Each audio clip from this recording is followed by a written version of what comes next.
तो हेलो दोस्तों, कैसे आप लोग।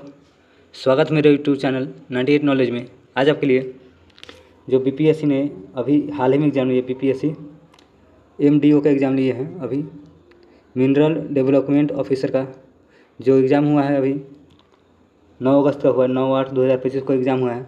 उसका हम लोग टोटल 100 क्वेश्चन करने वाले, ठीक है। 100 क्वेश्चन जीके जी टोटल करने वाले, 78 क्वेश्चन जीके है। उसके अलावा मैथ और रीजनिंग आप बना लीजिएगा, ठीक है।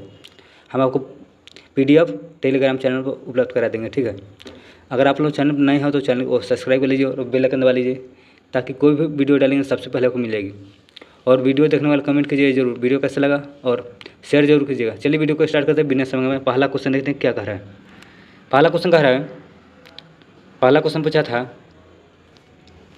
जल विद्युत ऊर्जा उत्पादन केंद्र के संदर्भ में निम्नलिखित में से कौन सा सही सुमेलित है। सही सुमेलित कह रहा है कि जल विद्युत ऊर्जा केंद्र के उत्पादन संदर्भ में कौन सा सही है। तो सही हो जाएगा सरदार सरोवर बांध गुजरात में, यही सही है, ठीक है। राइट आंसर सी ऑप्शन हमारा हो जाएगा। सरदार सरोवर बांध कहाँ है, गुजरात में स्थित है। नपता झाकरी कहेगा तो उत्तराखंड में नहीं है, ठीक है, हिमाचल प्रदेश में, ठीक है। नपता झाकरी कहाँ है, हिमाचल प्रदेश हो जाएगा। टिलहरी बांध कहेगा तो हरियाणा में नहीं है, उत्तराखंड में है। कहाँ, उत्तराखंड में। टिलहरी बांध कहाँ है, उत्तराखंड हो जाएंगे। कोयना जल विद्युत परियोजना कहाँ है, केरल में नहीं है, ठीक है, केरल में, महाराष्ट्र में है। कहाँ है कोयना जल विद्युत परियोजना, महाराष्ट्र में। चलते हैं अगले क्वेश्चन पर। अगला क्वेश्चन देखते हैं क्या कह रहा है। दूसरा नंबर क्वेश्चन है, ताप विद्युत संयंत्रों के संदर्भ में निम्नलिखित में से कौन सा युग्म सही है। ताप विद्युत संयंत्रों के संदर्भ में कौन सा युग्म सही है। तो संसन अल्ट्रा मेगा पावर प्लांट कहाँ है, मध्य प्रदेश में, यही सही है, ठीक है। राइट आंसर बी ऑप्शन हमारा हो जाएगा। अगले क्वेश्चन चलिए, तीसरा नंबर क्वेश्चन है, थोड़ा बड़ा क्वेश्चन, ठीक है, थोड़ा जूम आउट करना होगा। निम्नलिखित कथनों पर विचार करिए, ठीक है। पहला कथन कह रहा है कि Rewa ultra mega solar plant एक विशाल सौर ऊर्जा परियोजना है जो मध्य प्रदेश के रीवा जिले में स्थित है। सही बात है, पहला ऑप्शन ठीक है। दूसरा कह रहा है यह संयंत्र दिल्ली मेट्रो को अपनी लगभग 1/4 बिजली आपूर्ति करता है, ये भी ठीक है। तो हमारा राइट आंसर 1 और 2 दोनों सही होगा, सी ऑप्शन सही हो जाएगा। चलिए अगला क्वेश्चन देखते हैं क्या करें। चौथा नंबर क्वेश्चन है, निम्नलिखित में कौन सा पवन ऊर्जा का संयंत्र तमिलनाडु से संबंधित। कह रहा है कि निम्नलिखित में से कौन सा पवन ऊर्जा संयंत्र तमिलनाडु से संबंधित है। तमिलनाडु में कौन सा होगा, मुंडलम पवन ऊर्जा हो जाएगा, मुंडलम पवन ऊर्जा। राइट आंसर सी ऑप्शन हमारा हो जाएगा, सॉरी डी ऑप्शन हो जाएगा राइट आंसर। अगले क्वेश्चन चलिए, अगला क्वेश्चन है 5 नंबर क्वेश्चन, निम्नलिखित में से कथनों पर विचार कीजिए। पहला कथन कह रहा है कि कल्पक्कम परमाणु ऊर्जा संयंत्र fast breeder test reactor FBTR वाला है, तो ये सही बात है। दूसरा ऑप्शन कह रहा है कि ये FBTR थोरियम ईंधन का चक्र उपयोग करने के लिए डिजाइन किया गया है, गलत है। तो हमारा राइट आंसर केवल ऑप्शन ये ऑप्शन से हो गया, पहला कथन सही है। चलिए अगला क्वेश्चन देखते हैं। छठा नंबर क्वेश्चन क्या कह रहा है। छठा नंबर क्वेश्चन कह रहा है, क्रिप्स मिशन के बारे में कौन सा कथन सत्य है। कौन सा कथन सत्य है क्रिप्स मिशन के बारे में। तो पहला कथन कह रहा है, भारत का संविधान भारतीय लोग को निर्वाचित संविधान सभा के तैयार किया जाना चाहिए। सही बात है, पहला ऑप्शन ठीक है। दूसरा कह रहा है कि संविधान में भारत को डोमिनियन स्टेट्स ब्रिटिश राष्ट्रमंडल देशों के समान भागीदारी देना चाहिए, ठीक है, ये भी सही है। तो हमारा राइट आंसर डी ऑप्शन हो जाएगा। 1 और 2 दोनों सही हो जाएगा। अगले क्वेश्चन चलिए, अगला क्वेश्चन देखते हैं। 7वां नंबर क्वेश्चन है, संसदीय प्रणाली की सरकार में मंत्रिपरिषद तब तक पद पर बनी रहती तब तक उसे निम्नलिखित समर्थन नहीं हो। कह रहा है कि संसदीय प्रणाली की सरकार में मंत्रिपरिषद तब तक पद पर बना रहता है जब तक उसके बाद समर्थन न हो। तो इसका राइट आंसर है संसद के निचले सदन के सदस्यों के बहुमत, ठीक है, संसद के निचले सदस्य के बहुमत हो जाएगा। राइट आंसर ये ऑप्शन सही हो जाएगा। अगले क्वेश्चन चलिए, अगला क्वेश्चन है 8 नंबर क्वेश्चन है, कोई भी व्यक्ति पंचायत का सदस्य चुने जाने और होने के लिए अयोग्य होना चाहिए। तो उससे पहला क्वेश्चन कह रहा है कि यदि वह संबंधित राज्य विधानमंडल के चुनावों के प्रयोजन के लिए वर्तमान में लागू किसी कानून के द्वारा या उसके अधीन अयोग्य हो। सही बात है। दूसरा कह रहा है कि यदि वह राज्य के विधानमंडल द्वारा बनाए गए किसी कानून द्वारा या उसके अधीन अयोग्य हो। सही बात है। तो हमारा राइट आंसर डी ऑप्शन सही हो जाएगा। 1 और 2 दोनों सही है। अगले क्वेश्चन चलिए, 9वां नंबर क्वेश्चन है, सरकारिया समिति के बारे में कौन सा कथन सही है। सरकारी समिति के बारे में कौन सा कथन सही है। तो इसका right answer option number A हो जाएगा। इसकी स्थापना 1983 में, मार्च 1983 में हुआ था। सरकारी समिति की स्थापना कब हुआ था? मार्च 1983 में। और इससे 1988 में रिपोर्ट प्रस्तुत किया। 1983 में सरकारी आयोग की स्थापना हुआ समिति का, और रिपोर्ट प्रस्तुत कब किया? 1988 ईस्वी में। राइट आंसर हमारा ये ऑप्शन सही हो जाएगा। चलिए अगला क्वेश्चन देखते हैं क्या करें। अगला 10 नंबर क्वेश्चन है, सभी राज्यों के मुख्यमंत्री किसके पदेन सदस्य होते हैं? सभी राज्यों के मुख्यमंत्री किसके पदेन सदस्य होते हैं? तो राष्ट्रीय विकास परिषद हो जाएंगे, राष्ट्रीय विकास परिषद के होते हैं। राइट आंसर बी ऑप्शन हमारा हो जाएगा। अगला क्वेश्चन चलिए, अगला क्वेश्चन है 11 नंबर क्वेश्चन, संविधान की 10वीं अनुसूची में क्या शामिल है? 10वीं अनुसूची तो दल बदल के आधार पर आयोग संबंधित प्रावधान है। तो 10वीं अनुसूची दल बदल के आधार पर है, ठीक है। 92वें संविधान संशोधन 1985 में 10वीं अनुसूची दल बदल कानून लागू हुआ था, ठीक है। चलते हैं अगले क्वेश्चन पर। अगला क्वेश्चन देखते हैं 12 नंबर क्वेश्चन है, एकमात्र उदाहरण जब भारत के राष्ट्रपति ने अपनी वीटो शक्ति का प्रयोग किया वह था, तो कब किया था? तो इसका राइट आंसर हो जाएगा भारतीय डाक संशोधन में। भारतीय डाक संशोधन में राष्ट्रपति अपने वीटो शक्ति का प्रयोग किया था, ठीक है। अगला क्वेश्चन चलिए, अगला क्वेश्चन है 13 नंबर क्वेश्चन देख सकते हैं, भारतीय संविधान कौन सी अनुसूची असम, मेघालय, त्रिपुरा, मिजोरम अलावा अन्य राज्यों के अनुसूचित क्षेत्रों में और अनुसूचित जनजातियों को प्रशासन और नियंत्रण से संबंधित है?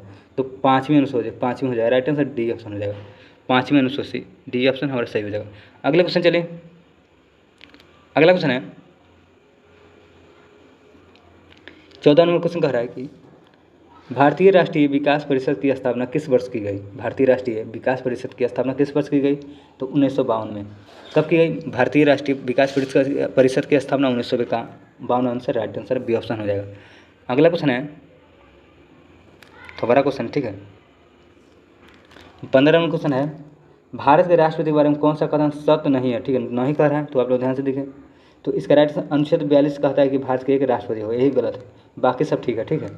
पहला कह रहा है कि राष्ट्रपति का चुनाव एकल संक्रमणीय मत पद्धति के आधार पर अनुपातिक प्रतिनिधि प्रणाली के अनुसार होता है, सही बात है।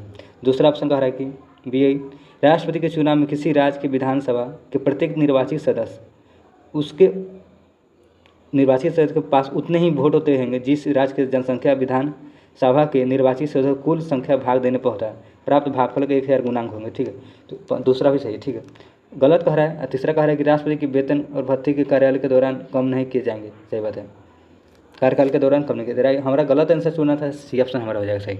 अगला क्वेश्चन चलिए, अगला क्वेश्चन है 16 नंबर, महात्मा गांधी ने असहयोग आंदोलन के दौरान विरोध स्वरूप एक पुरस्कार लौटाया था, वह पुरस्कार कौन सा है? कह रहे हैं कि महात्मा गांधी ने असहयोग आंदोलन के दौरान विरोध स्वरूप एक पुरस्कार लौटाया था, यह पुरस्कार कौन सा है? केसर-ए-हिंद हो जाएगा, केसर-ए-हिंद, राइट आंसर ये ऑप्शन सही हो जाएगा। अगला क्वेश्चन चलिए 17 नंबर क्वेश्चन देखते हैं क्या कर रहे हैं। 17 नंबर क्वेश्चन है, बारदोली में नो टैक्स अभियान का नेतृत्व किसने किया था? वल्लभ भाई पटेल है। नो टैक्स अभियान का नेतृत्व किसने किया था? वल्लभ भाई पटेल, ये ऑप्शन हमारा सही हो जाएगा। अगला क्वेश्चन चलिए, अगला क्वेश्चन है 18 नंबर क्वेश्चन कह रहा है कि तिलक स्वराज फंड की शुरुआत निम्नलिखित से किस आंदोलन को वित्त पोषित करने के लिए की गई थी? तिलक फंड का शुरुआत किस आंदोलन को वित्त पोषित करने के लिए की गई थी? तो इसका राइट आंसर है असहयोग आंदोलन, राइट आंसर डी ऑप्शन हो जाएगा, असहयोग आंदोलन। अगला क्वेश्चन चलिए, अगला क्वेश्चन 18 नंबर क्वेश्चन है 19 नंबर क्वेश्चन है, बिहार प्रांतीय किसान सभा, यहाँ किसान है, ठीक है, बिहार प्रांतीय किसान सभा की स्थापना कब हुई थी? तो 1934 हो जाएगा। कब हुआ था? 1934 में। बिहार प्रांतीय किसान सभा की स्थापना 1934, राइट आंसर हमारा बी ऑप्शन हो जाएगा। अगले क्वेश्चन चलिए 20 नंबर क्वेश्चन है, नेताजी सुभाष चंद्र बोस ने किस वर्ष फॉरवर्ड ब्लॉक पार्टी की स्थापना की? 1939 में। नेताजी सुभाष चंद्र बोस ने किस वर्ष फॉरवर्ड ब्लॉक की स्थापना की? 1939, राइट आंसर हमारा बी ऑप्शन हो जाएगा। अगला क्वेश्चन चलिए, अगला 20 नंबर क्वेश्चन है, सॉरी 21 नंबर क्वेश्चन होंगे। 21 नंबर क्वेश्चन कह रहा है, प्रसिद्ध कोमागाटामारू घटना निम्नलिखित से किस देश से संबंधित है? कह रहा है कि प्रसिद्ध कोमागाटामारू घटना किस देश से संबंधित है? तो कनाडा से हो जाएंगे, राइट आंसर कनाडा से संबंधित है कोमागाटामारू घटना। अगले क्वेश्चन चले 22 नंबर क्वेश्चन है, इलवर्ट बिल विवाद किससे संबंधित है? इलवर्ट बिल विवाद किससे संबंधित है? कह रहा है कि इलवर्ट बिल विवाद, इलवर्ट कह रहा है तो न्यायपालिका में नस्लीय भेदभाव, राइट आंसर सी ऑप्शन हो जाएगा। इलवर्ट बिल विवाद किससे संबंधित है? न्यायपालिका में नस्लीय भेदभाव हुआ है, राइट आंसर सी ऑप्शन हमारा हो जाएगा। अगला क्वेश्चन चलिए, अगला क्वेश्चन है भारतीय स्वतंत्रता लीग की स्थापना किसने की? भारतीय स्वतंत्रता लीग की स्थापना रास बिहारी बोस ने। राइट आंसर डी ऑप्शन हो जाएगा, रास बिहारी बोस ने किया था भारतीय स्वतंत्रता लीग की स्थापना। अगले क्वेश्चन चले, 24 नंबर क्वेश्चन है, 1923 में बिहार में स्वराज दल की स्थापना किसने की? कह रहा कि 1923 में बिहार में स्वराज दल की स्थापना किसने की? तो श्री कृष्ण सिंह ने। राइट आंसर श्री कृष्ण सिंह, ये ऑप्शन सही हो जाएगा। अगले क्वेश्चन चलिए, अगला क्वेश्चन है 25 नंबर क्वेश्चन कर रहा है, देखिए क्या कर रहा है, थोड़े हैं बलर है, ठीक है, देखते हैं। क्वेश्चन ये लिखा था, सचिंदानंद सिन्हा द्वारा संपादित बिहार में स्थित एक किस संपादित पत्र में राष्ट्रीय विचारों के महत्वपूर्ण भूमिका निभाया? तो इसका यहाँ सर्च लाइट हो जाएगा, ठीक है, यहाँ सर्च लाइट है। Right answer search light, right answer दूसरा ऑप्शन सही हो जाएगा। अगला क्वेश्चन चलिए, अगला क्वेश्चन है, निम्नलिखित से वंशों के सही कालाक्रम सीधे निगे कुटुंब संबंधी, कौन सा वंश पहले, कौन सा उसके बाद कौन सा, ठीक है। तो चलिए देखते हैं। सबसे पहले हो जाएंगे शुंग वंश, शुंग वंश के बाद कब वंश, उसके बाद कुषाण वंश, उसके बाद गुप्त वंश। तो हमारा राइट आंसर बी ऑप्शन सही है। अगले क्वेश्चन चलिए, अगला क्वेश्चन है 27 नंबर क्वेश्चन है, कौन सा लेखक गयासुद्दीन तुगलक, मोहम्मद बिन तुगलक तथा फिरोज शाह तुगलक समकालीन था? तो शाह ए सिराज हो जाएगा, शाह ए सिराज। राइट आंसर यहाँ नहीं बुझा रहा है, लेकिन हम शाह ए सिराज लिखा हुआ है, ठीक है, राइट आंसर ए ऑप्शन सही हो जाएगा। अगला क्वेश्चन चलिए, अगला क्वेश्चन है 28 नंबर क्वेश्चन है, सूचियों को सूची दो से मिलाना, ठीक है, सूची एक को सूची दो से। तो लॉर्ड लिथगो को 1940 में हो जाएगा, राइट, 1944 में। लॉर्ड माउंटबेटन का 1947 में हो जाएगा, सही बात है, 1947। लॉर्ड विलिंगटन का 1931 हो जाएगा, राइट आंसर 1931 दूसरा हो जाएगा। लॉर्ड बिबले का 1936 हो जाएगा। तो हमारा राइट आंसर आप लोग मिला दिए, ठीक है, बता देते हैं। पहला के इसका राइट आंसर हो जाएगा 1, 3, 2 और 4। राइट आंसर आप लोग मिला दिए, ठीक है। नीचे 1, 3, 2, 4 हो जाएगा, आप लोग मिले 1, 3, 2, 4, इसमें ऑप्शन में नहीं दिया, ठीक है, गलत ऑप्शन में 1, 3, 2, 4 ऑप्शन हो जाएगा, इसमें नहीं दिया हुआ, ठीक है। आप लोग अगले क्वेश्चन चलते हैं। 29 नंबर क्वेश्चन है, नीचे दिए कथनों पर विवाद कीजिए। कथन का विचार करना है, कथन 1 और कथन 2। चलिए देखते हैं क्या करें। इल्बर्ट बिल विवाद 1886 में हुआ था। इल्बर्ट बिल विवाद 1886 में हुआ था, नहीं, गलती है। पहला कथन हमारा गलती हो जाए। दूसरा कह रहा है कि दूसरा कथन कह रहा है भारतीय राष्ट्रीय कांग्रेस के प्रथम अधिवेशन मुंबई में 1850 में हुआ था। ये सही बात है, भारतीय राष्ट्रीय कांग्रेस का प्रथम अधिवेशन मुंबई में 1885 में हुआ था। तो हमारा गलत है, इल्बर्ट बिल विवाद 1886 में नहीं होता। राइट आंसर हमारा ए ऑप्शन। कथन 1 असत्य है, कथन 2 सत्य है। अगले क्वेश्चन चलिए, अगला क्वेश्चन है 30 नंबर क्वेश्चन है, गुप्त काल में बृहत संहिता की रचना किसने की? गुप्त काल में बृहत संहिता की रचना वराहमिहिर ने। Varahamihira, right answer B option देगा, Varahamihira, right answer B option. अगला क्वेश्चन चलिए, अगला क्वेश्चन है 31 नंबर, हुमायूं नामा की रचना मुगल सम्राट पुत्री गुलबदन बेगम ने की थी। वह मुगल सम्राट के कौन थे? कह रहा है कि हुमायूं नामा की रचना मुगल सम्राट की पुत्री गुलबदन बेगम ने की थी। वह मुगल सम्राट के कौन थे? तो कौन थे? तो राइट आंसर बाबर। मुगल सम्राट कौन थे? तो बाबर थे। राइट आंसर बी ऑप्शन है, D option, sorry, D option सही हो जाएगा। अगले क्वेश्चन चलिए, अगला क्वेश्चन है 32 नंबर क्वेश्चन, थोड़ा बड़ा क्वेश्चन, ठीक है। निम्नलिखित में से गुप्त शासकों के उसके सही क्रम व्यवस्थित करना चाहिए कि गुप्त शासक कौन पहले, उसके बाद कौन, उसके बाद कौन, ठीक है। तो चलिए देखते हैं। सबसे पहले हो जाएंगे समुद्रगुप्त, उस, ठीक है। उसके बाद हो जाएंगे कुमारगुप्त, उसके बाद चंद्रगुप्त विक्रमादित्य, चंद्रगुप्त द्वितीय विक्रमादित्य, उसके बाद स्कंदगुप्त। तो हमारा right answer 2, 1, 4, 3, right answer B option सही हो जाएगा। अगले क्वेश्चन चलिए, अगला क्वेश्चन है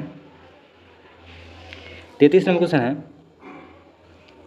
मथुरा मूर्तिकला शैली किसके शासनकाल में प्रारंभ हुई? मथुरा मूर्तिकला शैली किसके शासन में प्रारंभ हुआ? तो कुषाण के शासनकाल में। Right answer Kushan, option A option सही हो जाएगा। अगला क्वेश्चन चलिए, अगला क्वेश्चन है 1880 में लॉर्ड लिटन ने सर रिचर्ड स्ट्रेसी की अध्यक्षता में स्ट्रेसी आयोग का गठन वह किस संदर्भ में था? तो इसका राइट अकाल था। राइट अकाल हो जाएंगे, बी ऑप्शन। करेंगे 1880 में लॉर्ड लिटन ने सर रिचर्ड स्टेची की अध्यक्षता में स्टेची आयोग की गठन किया। यह किस संदर्भ में था? अकाल के। राइट आंसर बी ऑप्शन से हो जाएगा। अगला क्वेश्चन है 35 नंबर क्वेश्चन है, बलबन के शासनकाल में तुगरिल खा का विद्रोह कब हुआ था? कह रहा है कि बलबन के शासनकाल में तुगरिल खा का विद्रोह कब हुआ था? तो कहाँ हुआ था? इसका राइट आंसर बंगाल में हुआ था। राइट आंसर बंगाल है, सी ऑप्शन से हो जाएगा।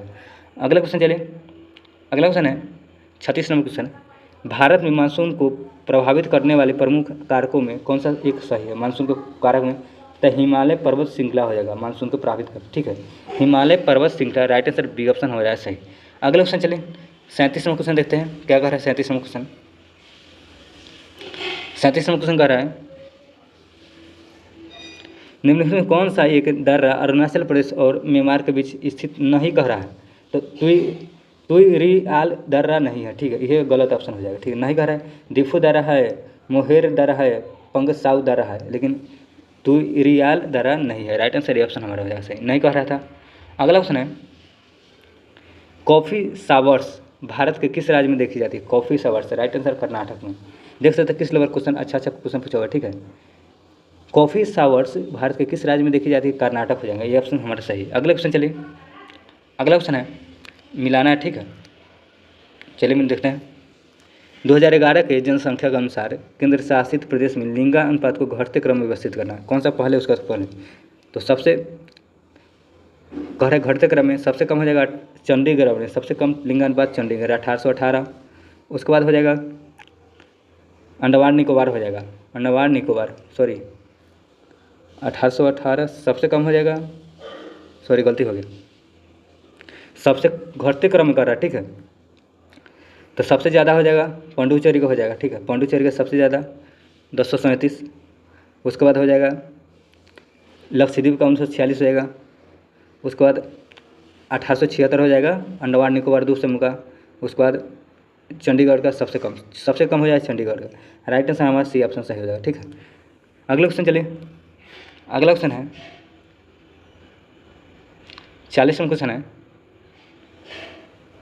भारत का सबसे लंबा राष्ट्रीय जलमार्ग कौन सा है और यह किन कथनों में जोड़ता है? तो सबसे बड़ा राष्ट्रीय जलमार्ग 1 है। ठीक है, हल्दिया से इलाहाबाद जोड़ता है, हल्दिया से इलाहाबाद। सबसे लंबा राष्ट्रीय जलमार्ग कौन सा है?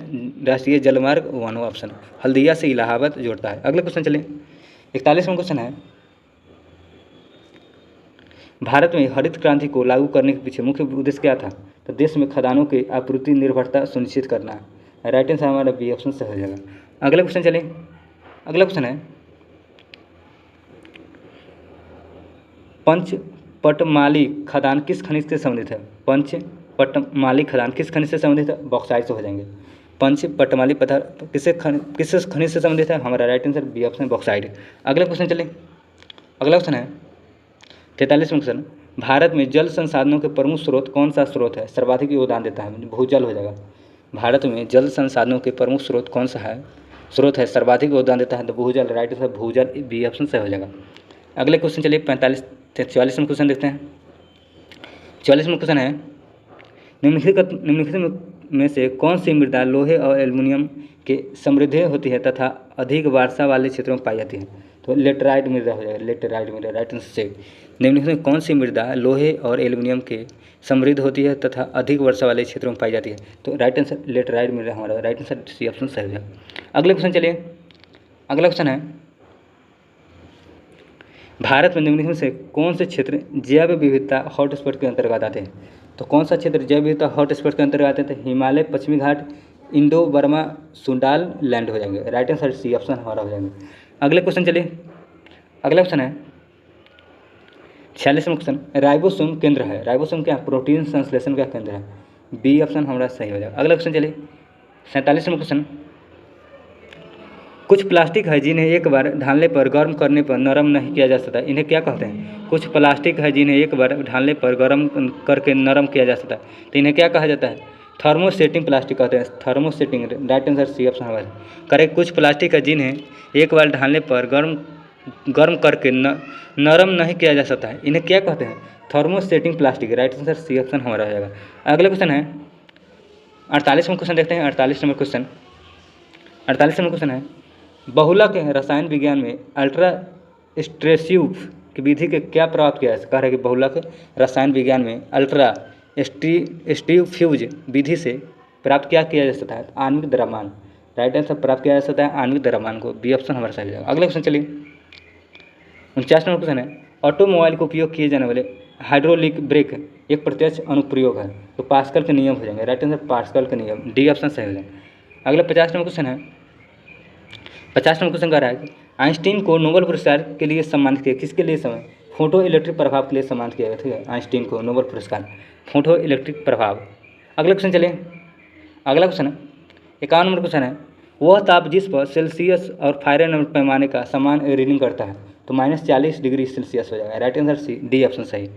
वह ताप जिस पर सेल्सियस फारेनहाइट का पैमाना समान रीडिंग करता है, right, -40 degree Celsius, D option सही हो जाएगा। अगले क्वेश्चन चलिए, 51 नंबर क्वेश्चन देखते हैं क्या कर रहे हैं, सॉरी 52 नंबर क्वेश्चन है। 52 नंबर क्वेश्चन है, लोहे का एक ठोस टुकड़ा पानी में डूबा जाता है लेकिन पारा में तैरता है, क्योंकि कह रहा है कि लोहे का एक ठोस टुकड़ा पानी में डूब जाता है, ठीक है, लेकिन पारा में तैरता है। क्यों तैरता है? लोहे का घनत्व पानी से अधिक लेकिन पारा से कम है। ठीक है, कह रहा है कि लोहे का एक टुकड़ा है ना, एक ठोस टुकड़ा पानी में डूब जाता है लोहे का, लेकिन पारा में तैरता है। क्यों तैरता है? तो लोहे का घनत्व पानी से अधिक है लेकिन पारा से कम होता है। राइट आंसर बी ऑप्शन हमारा सही है। अगले क्वेश्चन चलिए, 53 नंबर क्वेश्चन है, जेनेटिक इंजीनियरिंग द्वारा उत्पादित पहला हार्मोन है, इंसुलिन हो जाएंगे। कह रहा है कि जेनेटिक इंजीनियरिंग द्वारा प्राप्त उत्पादित पहला हार्मोन कौन सा है? Insulin. Right answer B option. अगला क्वेश्चन है, अगला क्वेश्चन कह रहा है 54 नंबर क्वेश्चन देख सकते हैं। अभी कथन कर रहा है यहाँ, लेनर का उपयोग चंद्रमान जैसे दूरी को वस्तु को मापने के लिए आता है। ठीक है, लेनर का उपयोग चंद्रमा जैसे दूरी की वस्तु को मापने के लिए किया जाता है। दूसरा कह रहा है, आर कह रहा है, वे प्रकाश के अत्यधिक सूचक स्रोत है, तो इसका राइट आंसर दो ए और आर सत्य है और आर ए का सही व्याख्या है। ठीक है, आर एस की सही व्याख्या है। राइट आंसर सी ऑप्शन हमारा हो जाएगा। अगला क्वेश्चन चलिए, अगला क्वेश्चन है 55 नंबर क्वेश्चन है, मोह असंतुलित पृथ्वी के दो परतों के बीच सीमा को चिन्हित करता है, तो क्रस्ट और लोअर मेंटल हो जाएगा। कह रहा है कि मोह असंतुलित पृथ्वी की दो परतों के बीच सीमा को चिन्हित करता है, क्रस्ट और लोअर मेंटल हो जाएगा, लोअर मेंटल। राइट आंसर हमारा ये ऑप्शन सही हो जाएगा। अगला क्वेश्चन चलिए, अगला क्वेश्चन है 56 नंबर क्वेश्चन है, देखिए क्या कर रहा है 56 नंबर क्वेश्चन, निम्नलिखित में से कौन सा आयन मैग्नीशियम 2+ के साथ सम इलेक्ट्रॉनिक है, तो फ्लोरीन माइनस हो जाएगा। ठीक है, फ्लोरीन माइनस। अगला क्वेश्चन चलिए,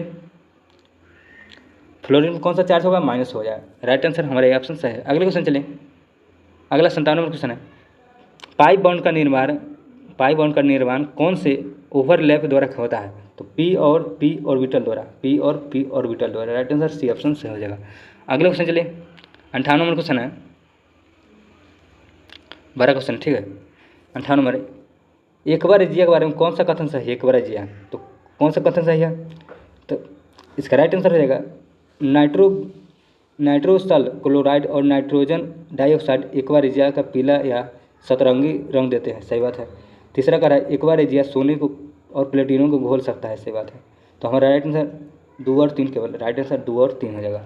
अगले क्वेश्चन चलिए, 59 नंबर क्वेश्चन है, निम्नलिखित में से एक धातु गुच्छा का उदाहरण, तो मैग्नीज MnO Mn2 और CO10 हो जाएगा। राइट आंसर ए ऑप्शन सही। अगला क्वेश्चन चलिए, 60 नंबर क्वेश्चन देखते हैं क्या कर रहा है। 60 नंबर क्वेश्चन है, तनाव और चिंता के उपचार को उपयोग किए जाने वाली दवाओं को क्या कहा जाता है? कह रहा है कि तनाव और चिंता के उपचार में उपयोग किए जाने वाली दवाओं को क्या कहता है? तो ट्रैंक्विलाइजर कहा जाता है, ट्रैंक्विलाइजर्स। राइट आंसर ऑप्शन हो जाएगा ट्रैंक्विलाइजर्स, हमारा बी ऑप्शन सही है। अगला क्वेश्चन चलिए, अगला क्वेश्चन है 61 नंबर, मुक्त मध्यवर्ती कण को आसानी से कैसे पहचाना जाता है? मुक्त मध्यवर्ती कण को आसानी से कैसे पहचाना जा सकता है? तो ESR स्पेक्ट्रोस्कोपी द्वारा। Right answer option number C option सही हो जाएगा। अगला क्वेश्चन चलिए, 62 नंबर क्वेश्चन है। 62 नंबर क्वेश्चन देखिए क्या कर रहा है, जब एक क्या है लिखा है, जब एक जब एक अंडा को उबाला जाता है और ठोस सामग्री में बदल जाता है वो क्या कहते हैं? अव्यवस्था में कमी। ठीक है, राइट आंसर बी ऑप्शन से हो जाएगा। राइट आंसर हमारा बी ऑप्शन। क्लियर क्वेश्चन नहीं हो रहा है, ठीक है, शायद यही लिखा हुआ है। ठीक है, अगले क्वेश्चन चलते हैं। अगला क्वेश्चन है अरहेनियस सिद्धांत के अनुसार एक प्रतिक्रिया स्थिरांक किस दर पर निर्भर करता है? कह रहा है कि अरहेनियस सिद्धांत के अनुसार एक प्रतिक्रिया की स्थिरांक दर किस पर निर्भर करता है? तापमान पर। किस पर? टेम्परेचर हो जाएगा। राइट ये ऑप्शन सही हो जाएगा। अगला क्वेश्चन चलिए 64 नंबर क्वेश्चन है। 64 नंबर को देखिए क्या कह रहा है। 64 नंबर क्वेश्चन, एक अल्फा कण वास्तव में क्या क्या होता है? तो 2 बार आयनिक हीलियम और नाभिक He2+ हो जाएगा, He2+। Right answer B option से हो जाएगा। अगले क्वेश्चन चलिए 65 नंबर क्वेश्चन है, कौन सा अणु बाइसिकलिंग नहीं है? तो हमारा पहला ही ऑप्शन सही हो जाएगा। ठीक है, अगले क्वेश्चन चलते हैं। अणु बाइसिकलिंग नहीं है तो राइट आंसर पहला ऑप्शन सही। अगला क्वेश्चन है 66 नंबर क्वेश्चन है, निम्नलिखित में से कौन सा एक पौधा हार्मोन है? साइटोकाइनिन हो जाएगा। कह रहा है कि निम्नलिखित में कौन सा एक पौधा हार्मोन है? Cytokinin. Right answer C option सही हो जाएगा।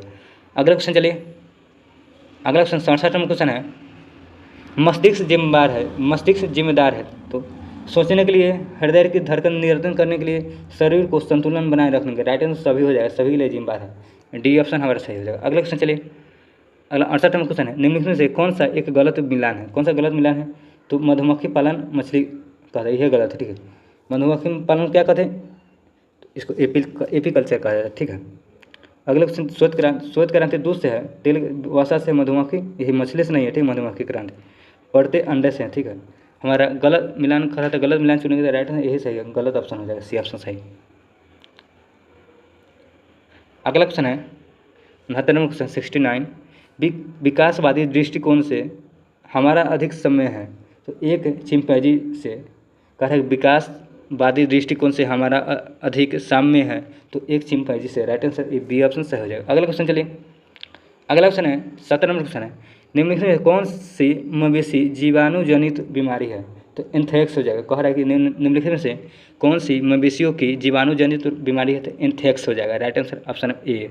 अगला क्वेश्चन चलते हैं, अगला क्वेश्चन है 71 नंबर, डॉक्टर MS स्वामीनाथन का संबंध किससे है? तो राइट आंसर हरित क्रांति से, हरित क्रांति से। डी ऑप्शन सही हो जाएगा। अगला क्वेश्चन चलिए, अगला क्वेश्चन है 72 नंबर क्वेश्चन है, क्या कह रहे देखते हैं, जैविक खेती में प्रयुक्त जैव उर्वरकों में शामिल है तो कौन सा है? तो सहजीवी और स्वतंत्र जीवित नाइट्रोजन की स्थिर करने में वाले बैक्टीरिया। दूसरा कह रहा है कि नाइट्रोजन में स्थिर करने वाली साइनोबैक्टीरिया। तीसरा फॉस्फेट घुलनशील में सूक्ष्म जीव। राइट आंसर सभी हो जाएगा। राइट आंसर डी ऑप्शन हमारा सही हो जाएगा। अगला क्वेश्चन चलिए 73 नंबर क्वेश्चन है, लाइकेन वायु में प्रदूषण के किस घटक के लिए अच्छे जैव संकेतक है?